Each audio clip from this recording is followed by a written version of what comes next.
আসসালামু আলাইকুম।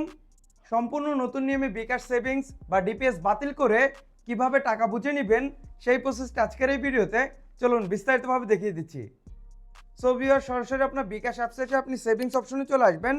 দেন আপনি এখানে অপশন দেখতে পাচ্ছেন সচল, এই অপশনে আপনি ক্লিক করবেন। দেন আপনি যদি একের অধিক ডিপিএস খুলে থাকেন বা সেভিংস স্কিম খুলে থাকেন, তখন আপনার সকল সেভিংস বা ডিপিএসগুলো আপনি দেখতে পারবেন।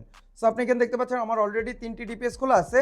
এখন আপনি এখান থেকে যে ডিপিএসটি বাতিল করতে চান, মানে যেটা ক্যান্সেল করে দিয়ে আপনি টাকা নিতে চান, ওই ডিপিএসটি আপনি এখান থেকে সিলেক্ট করে নেবেন। দেন নিচের দিকে আপনি দেখতে পাচ্ছেন সেভিংস বাতিল, এই অপশনে আপনি ক্লিক করবেন।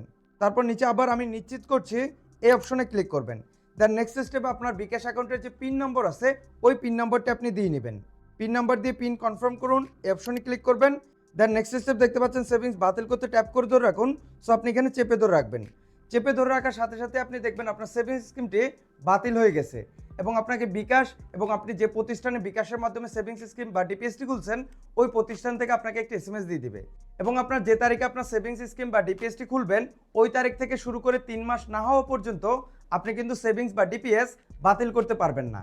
এবং আপনার সেভিংস স্কিমের মেয়াদ যদি আপনার 6 মাসের বেশি হয়ে যায়, তখন আপনার এই সেভিংসের যে লাভ আছে ওই লাভের টাকা সহ আপনার বিকাশে মূল টাকা আপনাকে পাঠিয়ে দিবে। কিন্তু আপনার বিকাশ ডিপিএস এর মেয়াদ যদি 6 মাসের কম হয় এবং আপনি যদি ভেঙে ফেলেন, তখন আপনার মূল যে টাকা আছে ওই মূল টাকাটাই আপনি পাবেন, আপনার লাভের টাকা আপনি কিন্তু পাবেন না। আপনার মূল যে টাকা জমবে ওই টাকাটা আপনার বিকাশ অ্যাকাউন্টে তারা পাঠিয়ে দিবে এবং আপনার ডিপিএস ভাঙার সাথে সাথে আপনাকে এরকম একটি এসএমএস দিয়ে দিবে। যেমন আমি আইডিএলসিতে ডিপিএস করছি, যার কারণে আমাকে আইডিএলসি থেকে একটি মেসেজ দিয়ে দিছে, dear client, premature encashment request your IDLC monthly DPS. আপনার নাম্বারটি দেখবেন, মানে আপনার অ্যাকাউন্ট নাম্বার বা ডিপিএস নাম্বারটি আপনি দেখতে পারবেন, will be executed within next 2 working days.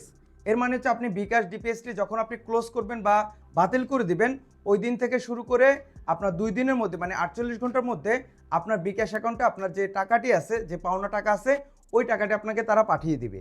এটা মূলত আপনার সর্বোচ্চ 2 দিন নাই, কিন্তু আপনার দেখা যাচ্ছে আপনি যখন ডিপিএসটি ক্লোজ করবেন তার 20 থেকে 25 মিনিটের ভিতরেই আপনার বিকাশ অ্যাকাউন্টে তারা ব্যালেন্স মানে টাকা পাঠিয়ে দেয়। যেমন আমি বিকাশ ডিপিএসটি ক্লোজ করেছিলাম 5টা 15 মিনিটে। সো আমি যদি বিকাশের মেসেজটি দেখাই যে যখন টাকা আসছে, আমার বাতিল করা বিকাশ ডিপিএস এর টাকাটা আমাকে 5টা 40 মিনিটের ভিতরে তারা দিয়ে দিছে, মানে 25 মিনিটের ভিতরেই আমার টাকা আমাকে দিয়ে দিছে। সো আপনার বিকাশ ডিপিএসটি বাতিল করার পর আপনি 5 থেকে 10 মিনিটের ভিতরে আপনার টাকা আপনি বুঝে পেতে পারেন এবং সর্বোচ্চ সময় হচ্ছে আপনার 2 দিন মানে 48 ঘন্টা। আপনি যখন বাতিল করবেন ওই সময় থেকে শুরু করে পরবর্তী 48 ঘন্টার ভিতরে আপনার টাকা আপনাকে বুঝিয়ে দিবে। সো ভিউয়ার্স, এই ছিল আজকের ভিডিও। বড় মতো আমি সজীব ছিলাম আপনাদের সাথে। দেখা হচ্ছে পরবর্তী নতুন অন্য কোনো এক ভিডিওতে। ভালো থাকবেন, সুস্থ থাকবেন, আল্লাহ হাফেজ।